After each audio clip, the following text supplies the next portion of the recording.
My name's Martina Hamilton. I've been making jewellery under the Cat in the Moon brand now for over 20 years. The thing that influenced me to become a craft worker was a series of accidents that happened really. I studied fine art sculpture in college and I really wanted to work for myself. So it was the combination of being a creative person, wanting to work for themselves and wanting to live in what I think is the most beautiful county in Ireland. And when I moved there as a child, it was the winter time and the only thing that was really in bloom were the holly. It was the holly. And, but what was really interesting to look at visually were the stalks of plants like hogweed in particular. And that has come back, re-emerged again for me in this collection of jewellery that I've just launched. The hogweed structure is very interesting. It's very delicate and very strong, and it endured the elements of a West of Ireland winter. And I just thought once you produce something that to a lot of people is an ugly weed and do it in a precious metal, it takes on a whole new context. It looks celestial, and the collection, as you'll see, is very much now to do with the stars. So what started out as looking at the gutter, I am now looking at the stars, in the words of a very well-known poet.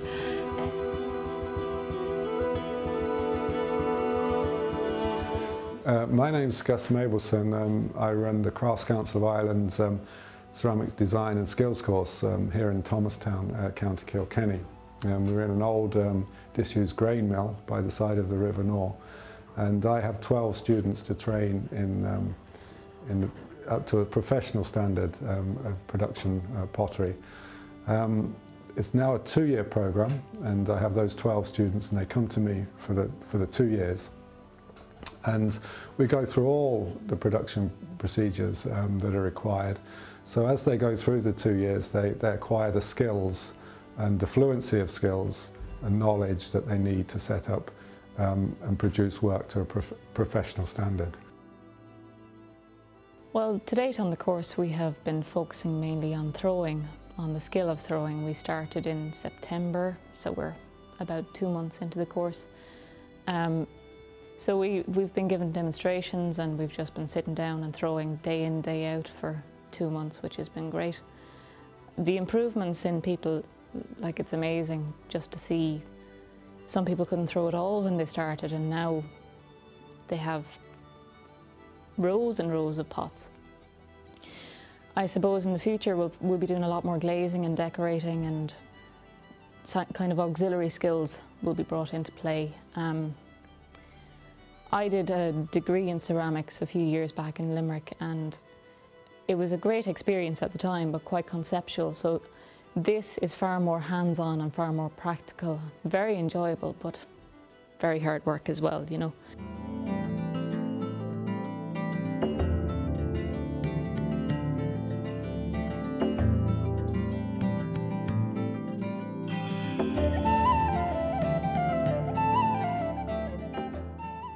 My name is Anne and I have my own business, craft business. It's called New Redesign, and I live in the heart of the country in Gregswood, Freshford, just outside Kilkenny. What influenced me to become a craft person was over the years I worked in different jobs and I always wanted to tap into my creativity side. I used to exhibit in Kilkenny Arts Week and I was a member of the Kilkenny Watercolour Society. And then at one of the exhibitions I decided that I'd do a few cards. And from there, the first night that I had the cards, 2 shops came up to me and asked me could they stock my cards. So my business grew from there. What inspires me the most in my work is nature itself and the way the seasons change nature. Nature has fantastic colour. I love to do flowers. I also love to do animals, and I like to capture the personality of the animal. In turn, I love kind of looking at animals and seeing the way they behave and stuff. So it's nice in the end product when I do that and a customer recognises that. That means it all for me. I'm Liz Christie. I'm a textile designer and hand weaver. I make scarves, throws and wraps here in my studios, Swallow Studios, outside Castleblenny in County Monaghan. Now, what influenced me to become a crafts person and make a career for myself in the world of craft was a combination of things. My father was a shoemaker, so I believe that it's in my blood, the genes to be always doing something with my hands. And there was a lady who lived next door to me. She was called Molly, and she was a dressmaker. And while my mother would work in the local apple peeling factory, Molly used to look after me some evenings. And I can remember sitting on the floor and freeing out the pieces of scraps of the fabric. And I can remember seeing how they interlocked and being fascinated by that. I didn't know then that I'd end up being a weaver, of course, but that I can still remember the colour in those fabrics, and that has always stayed with me, so I would always think of her as my inspiration.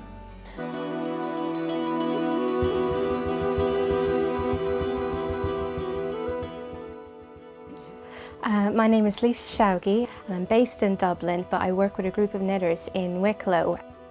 I decided, okay, well, I'm going to concentrate all my efforts in learning about everything about this craft as much as possible. And when I left college, I went and I worked for one of the top Irish knitwear designer, Lainey Keogh.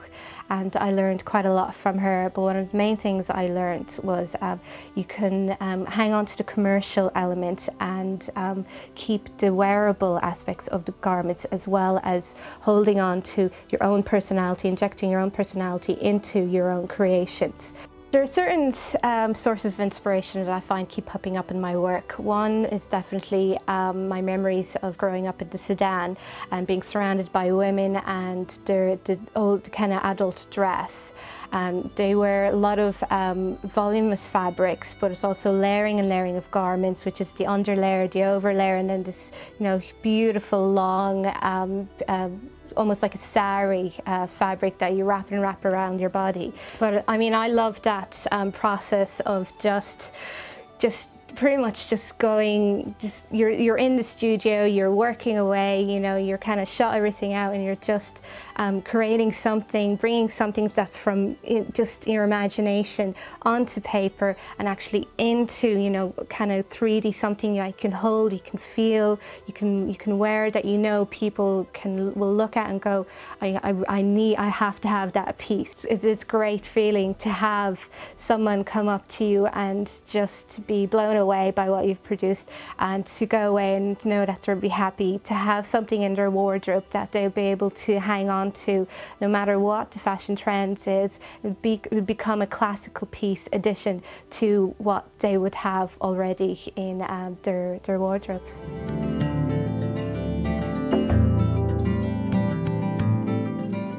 The Crafts Council of Ireland's Jewellery and Goldsmithing course is located in the Castle Yard in Kilkenny, opposite Kilkenny Castle.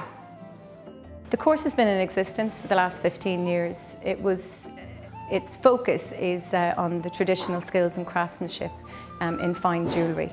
It was set up to try and increase the level and quality of skill within the jewellery industry in Ireland. Students are learning how to stone set, hand engrave, and learn all the fabrication techniques involved in fine jewellery.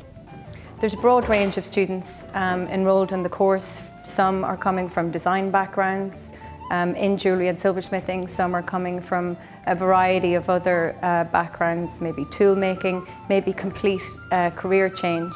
They're coming from both second level and third level colleges, so students will range from maybe 18 years up to maybe students that are in their 30s or 40s. It really is quite varied.